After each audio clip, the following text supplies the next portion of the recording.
Hello and welcome to the Powerbomb Nation Insider. For all the news that is news in the world of professional wrestling, I'm your host, Dwight Couch, and we thank you for tuning in. I would like to start and announce our partnership with the crew over at Falling Through the Ropes, and I would like to personally thank them for choosing the Powerbomb Nation as their choice and official news provider of their podcast. Before we get started, we want to pay our respects to two of the most prolific professional wrestlers to ever step foot in the squared circle. I'm talking about the recent passing of Terry Funk and, of course, Wyndham Rotunda, also known as Bray Wyatt. So please, let's take a moment.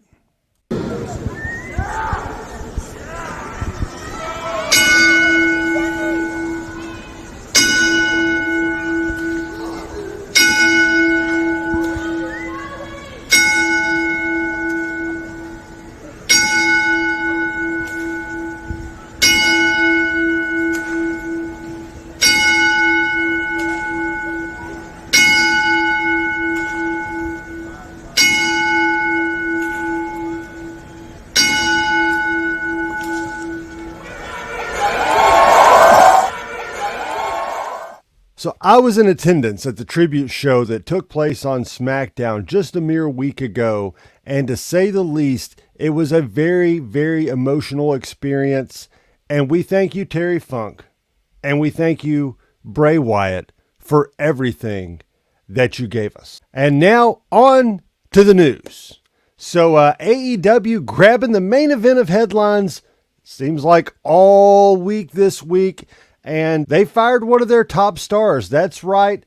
Tony Khan and AEW officially come to terms and fire the one and only CM Punk. And we had a press release from AEW and Tony Khan. Let's take a look at that now. A statement from All Elite Wrestling and Tony Khan. All Elite Wrestling has terminated wrestler and employment agreements between Phillip Brooks, CM Punk, and AEW with cause effective immediately. The termination was confirmed today by Tony Khan, CEO, General Manager, and head of creative of AEW. The termination follows a week-long investigation of an incident occurring backstage at AEW All In London on Sunday, August the 27th. Following the investigation, the AEW Discipline Committee met and later convened with outside legal counsel before making a unanimous recommendation to Khan that CM Punk should be terminated with cause.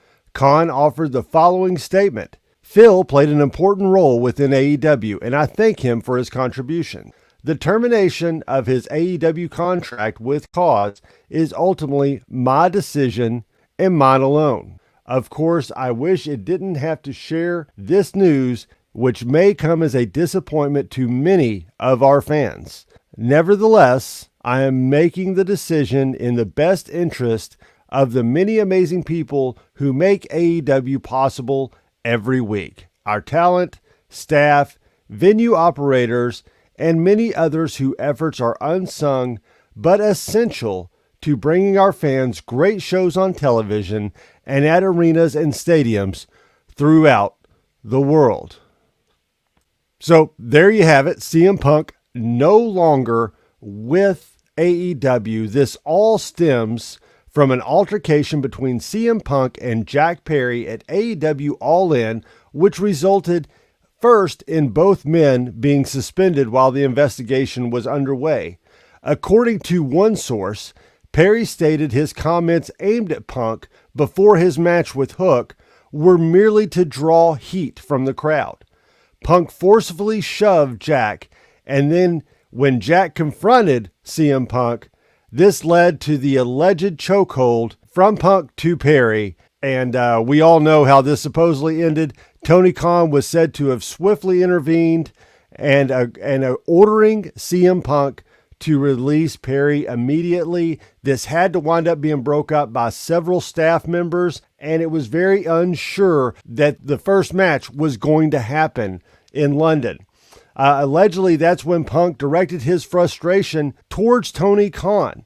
It is reported that he lunged in Khan's direction, shouting, "I quit," and began knocking over monitors and everything in the gorilla position. Samoa Joe was able to calm Punk down and had their match, which opened the show at All In, being reported as a genuine leadership move backstage for Samoa Joe, as the locker room really looked to him as he took control of the situation and the evening. So without Samoa Joe, the whole show could have went way further south, and this could have been a much more escalated situation. But what do you think about Tony Khan firing CM Punk and parting ways with AEW? Is this the right move? Is this something that's going to hurt them long term? Was Phillip Brooks' contract with AEW the reason they're able to put that many fans in seats and keep the doors open? Only time will tell. AEW existed before CM Punk. Let's see if it exists after CM Punk. That's not the only headline AEW's been grabbing this week. A little bit better news is that the American Dragon, Bryan Danielson, is expected to be back in action very soon. We've seen him make his reappearance on AEW Collision this week, signing a contract for a match between himself and Ricky Starks. Of course, Ricky Starks is also suspended for about 30 days from now, so it gives Bryan Danielson just enough time to heal back up and be ready to go. And hopefully this will all go down at or before Wrestle Dream, a newly announced pay-per-view by AEW that is held to honor the late Antonio Inoki. And we are super excited to see this because Wrestle Dream goes down October the 1st in the hometown of Bryan Danielson. That's right, Seattle, Washington. And we are super excited for the return of Bryan Danielson, the American Dragon. You know, that's just something I'm never going to get used to, is Bryan Danielson after so many years of Daniel Bryan. But in other news, lots of fans were very excited to see that John Cena returned to the WWE this week and even hosted the premier live event Payback, and even found himself donning the black and white shirt. Oh, wait, that's not John Cena. That's Ernest P. Worrell. There's John Cena. And he even found himself donning the black and white shirt of a referee as he officiated the match between the one and only The Miz and L.A. Knight. Yeah, Cena is scheduled to work a handful of SmackDown tapings during his run, and at least the Superstar Spectacular that we'll see coming from India really soon. We'll have to wait and see where Cena's return will lead and how long it will go. We're told that Cena is locked in for as long as the writer's strike continues, so this could be a relatively short run with just a handful of dates already announced, or it could be an even lengthier run. We'll just have to wait and see how long the writer's strike lasts. I would personally love to see John Cena come in and put over the likes of Grayson Waller, or have an absolute 5-star banger with the American Nightmare, Cody Rhodes. Maybe his run gets to be extended. We could even get the heel run we've been so desperately wanting out of John Cena for so long.